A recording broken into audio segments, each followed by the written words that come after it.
Welcome back to my channel Shamim tips আপনাদের সবাইকে স্বাগতম। বন্ধুরা, যদি আপনি নতুন ইউটিউবার হয়ে থাকেন তাহলে অবশ্যই আপনার চ্যানেলের এই সেটিংসটি যদি অফ থাকে তাহলে কিন্তু আপনি কখনোই গ্রো করতে পারবেন না।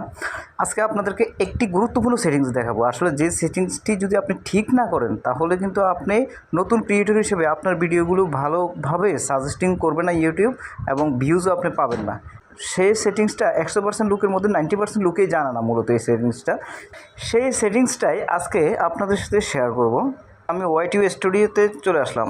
Youtubeভ স্টুডিওতে চলে আসার পর এই যে দেখতে পাচ্ছেন উপরে এই আইকনটার মধ্যে ক্লিক করবেন। ক্লিক করার পর এই যে কলমের মতন যে আইকনটা রয়েছে এটার মধ্যে ক্লিক করবেন। ক্লিক করার পর নিচে দেখুন একটা হোম ট্যাব, এটার মধ্যে ক্লিক করব।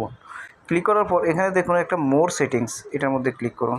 ক্লিক করার পর এখানে দেখতে পাচ্ছেন এখানে দুইটা অপশান কিন্তু আপনি দেখতে পাচ্ছেন। একটা অপশান হচ্ছে all content recommended, YouTube regularly updates the for you section with fresh content. এই কথাটা হচ্ছে ইউটিউব সকল কন্টেন্টগুলোকে আপনার রিকমেন্ডেড করবে, ফ্রেশ কন্টেন্টগুলো সহ।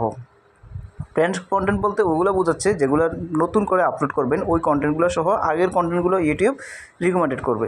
আর নিচের যে অপশানটা দেখুন, recent content only, content you have posted in the last 12 month. আপনি যদি নতুন ক্রিয়েটর হয়ে থাকেন শুধুমাত্র আপনি রিসেন্ট কন্টেন্ট অনলি এটাকে অবশ্যই সিলেক্ট করবেন। কারণটা হচ্ছে আপনার রিসেন্ট কন্টেন্টগুলোর মধ্যেই যেহেতু 12 মাস আপনার কন্টেন্ট আপলোড করা হয় নাই এ পর্যন্ত, হয়তো 3 মাস 4 মাস 5 মাস হয়েছে, কিন্তু যদি 12 মাস হয়ে যায়, কন্টেন্ট অনেক বেশি হয়ে যায়, তারপরেই শুধু উপরের যে অপশানটা এটা সিলেক্ট করবেন। আর না হয় কিন্তু নিচের অপশানটা অবশ্যই সিলেক্ট করে রাখবেন নতুন ক্রিয়েটরদের জন্য, তাহলেই আপনার কন্টেন্টগুলো ভিউজ পাবেন। যেহেতু রিসেন্ট কন্টেন্ট নিয়ে ইউটিউব কাজ করবে তখন আপনার কন্টেন্টগুলো অবশ্যই ইউটিউব সাজেস্টিংয়ে রাখবে। আর সেই কাজটা শুধুমাত্র তখনই করতে পারবেন, নিচে একটা লেখা রয়েছে দেখুন, the for you section is only visible to your viewers when you have more than 10 uploads. 10টা ভিডিও আপলোড করার পরেই শুধুমাত্র আপনি এখানের এই বিষয়গুলোকে ঠিক করতে পারবেন, না হলে কিন্তু আপনি এখানে হাত দিতে পারবেন না, সেটিংসটা পাবেন না। তো বন্ধুরা, এভাবে কিন্তু যদি আপনারা কাজ করেন, অর্থাৎ ইউটিউবের ভিডিওগুলোকে যদি ভাইরাল করতে চান, দেখুন আমার এখন যে চ্যানেলটা রয়েছে এখানে যেহেতু 100+ ভিডিও রয়েছে এবং মোটামুটি 8-9 মাসের ভিডিও এখানে রয়েছে।